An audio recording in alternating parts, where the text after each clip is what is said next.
everybody. Welcome to Draft Day Suit's second roundtable. We're picking the NFL games for Week 5. Kim? Thanks, Sarah. I'm going to start us off with the Eagles visiting my beloved Steelers. And this is an easy one, despite their records. Eagles are 3-1, Steelers are 1-2.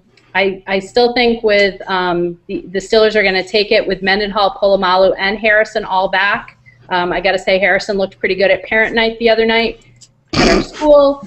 So I think the Steelers are going to take it. I don't think the Eagles are as good as that record indicates. Mike, what do you think about this one? I feel the same way. I know the Eagles are 3-1, but they're a mess, and it doesn't feel like Pittsburgh should be an underdog here. And in fact, I think they're not. But I think this is actually a pretty easy Steelers win this week. Thanks, Mike. Sarah, to you. I totally agree. I think Mendenhall and Harrison back, and I didn't even know Polamalu was coming back, but I think with all those guys, the Steelers are even more powerful, and they've had a good year already. And the Eagles, what did they have, 12 turnovers in the first? I mean, they can't keep winning with all those turnovers, and especially against Pittsburgh's defense. I think the Steelers have this one. Okay, and Kendra with the last pick. We're 4-0 on this one, guys. I think the Steelers take it. They're going to be way too prepared for this. I'm sure that they don't feel like they deserve their 1-2 record. And even though the Eagles protected Vic a little bit better last week, like Sarah said, it was still a mess. So I'm with you guys, Steelers. Okay, I'm going to have my handy whiteboard this week. Ooh. Oh, fancy. Fancy. I think this will also help me figure out how well we did last week. Okay, moving on to San Diego at New Orleans. Mike, lead us off, please. The thing about this game is just kind of waiting to see when New Orleans is going to get everything figured out. Sarah said last week, you can't underestimate the fact that this team is without its head coach this year, and it showed. There's no earthly way that the New Orleans Saints should be 0-4 in the season, and yet here we are. I think there are signs of life here. They took Green Bay to the absolute limit last week on the road. This game against a decent Chargers team, I think is finally going to get mean a win for the Saints. Okay, Sarah, what do you think? I agree. New Orleans can't lose forever. They're too good of a team. The coaching issues aside, and they are serious issues not to be underestimated, they're not going to lose forever, and they're at home, and they're going to win this one. Okay, Kendra, to you. I'm going to dissent here. I think the Chargers take this one. I think they're on a roll. I think they're feeling good about it. And I think they pull it out, even with the Saints at home. I'm completely on the fence with this one. I would need a coin to flip. I think Drew Brees got his request granted by the NFL to have the coaches there at the game while he tries to break Unitas' record, but I'm not sure that's going to be enough. San Diego is strong this year, but they're at home. And Brees is going to try to break a record. I don't know. I'd have to flip a coin. So I'm not even going to weigh in on this one. There we go. All right. Atlanta and Washington. Sarah, this one's near and dear to your heart. Well, near and dear-ish. I think that the Falcons are 4-0. They look fantastic. Matt Ryan is on fire. He has the #1 passer rating at like a 112 or something. Their defense is pretty good, but the receivers are sick. I mean, White and Jones, and then they've got Tony Gonzalez, who's a Superman, I guess. I don't know. How old is that guy? But he's still playing at a huge, like a high level. They have that.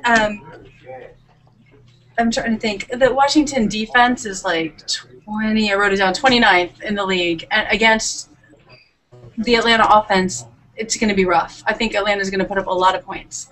Matt Ryan is experienced. RG3 is fabulous, but he's a rookie. I think people are forgetting that. He's really good, and I think if he can stay healthy, he's going to be a superstar later. But he's a baby, and I don't think the Redskins stand a chance this week.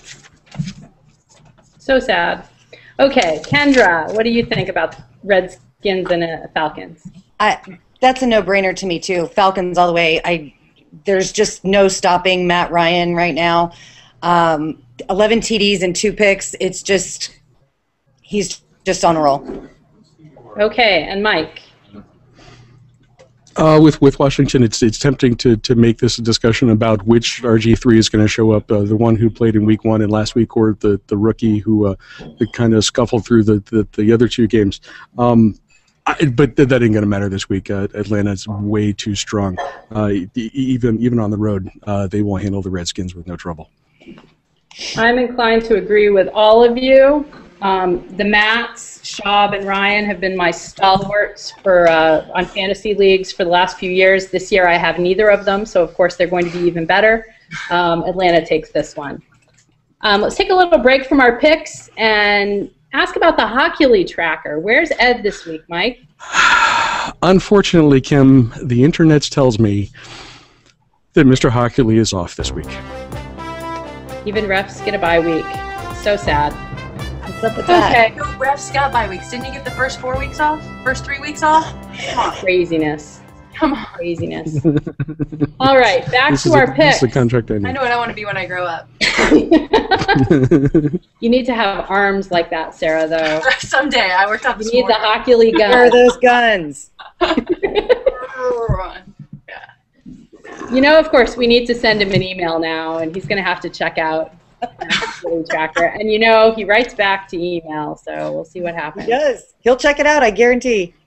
Mike, tell us what you think about Buffalo at San Francisco. I wanted to talk about Colin Kaepernick.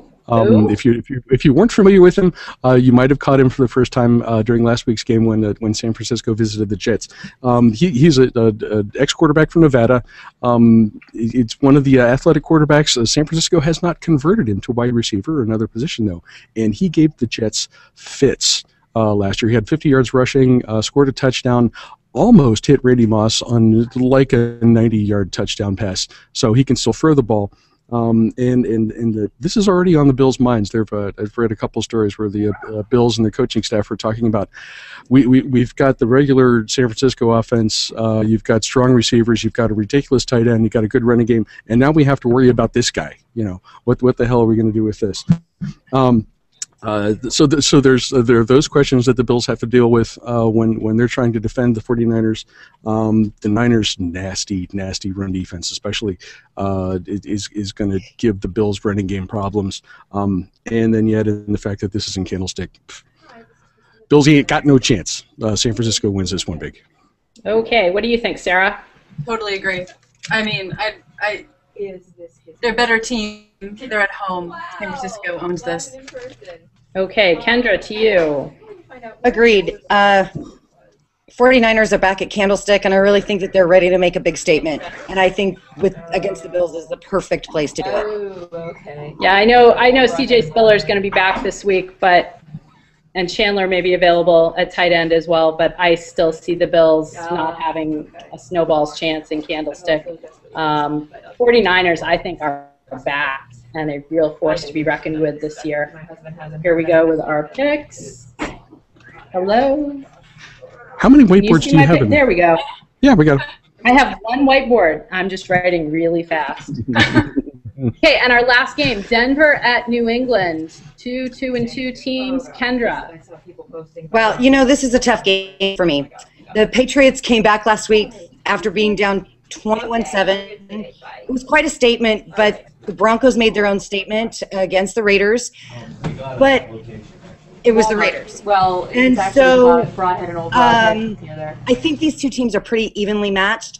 I think the Broncos have enough defense with Von Miller and Elvis Dumervil and Champ Bailey to keep Brady's passing game in check. The question is, can Denver's offensive line play well enough to keep Peyton on his feet and give him the time that he needs? If they can do that, Denver pulls out the win, but I really think it's going to be a close game. Okay, thanks, Kendra. Mike, what do you think about this one? I hate the Broncos and I hate New England, and that makes this one kind of a challenge. In the battle of the old guy quarterbacks, though, I think Brady, given his experience where he is, Peyton's still kind of figuring things out in Denver, although he took good steps against the Raiders last week. I think New England deserves to be favored here, and I think they're going to pull out a win in a decent game on Sunday. Yeah, that's Sarah, to you. I think New England. I don't think Denver has it together as this is terrible grammar. I don't think they have it as together as they look like they have it together. I had all these notes about Gronk missing practice, but he's just being rested, and Hernandez is supposed to be back. Maybe, possibly, they're going to say something about that tomorrow. I'm going to be pulling for Denver all the way on this. We don't agree on a lot, Kendra, but wow, I got to pull for Peyton. Well, you got him on your because I can't stand. Yeah. I can't either. And that's all it comes down to for me. I have Wes Welker on one of my fantasy teams, and yeah, I'm still in the cellar, even though I won last week. Okay, so here we have our picks for the last game. I spelled England correctly, yes. And I think that wraps it up for the week. Thanks, everybody. I'd like to also point out that since most of my picks are wrong, if you're going to put money on it, you just bet against everything I just said. Safer. Kendra, you wanted to give us a shout out, didn't you? Yes, my son has his first home football game this weekend against a big rival. So, can you see that? Go RC Saints. Go RC Saints. We're Saints. We like it. No bounty gates for these Saints, I hope. No, oh no. Oh, no. I'll take the bottle of wine that should go along with that. Then. You get an ice cream cone for sacking the quarterback. Yeah.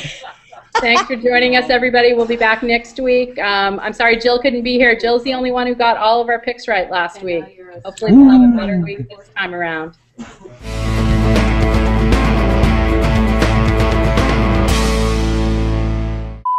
I'm a writer. You make with the words, Sarah. Words.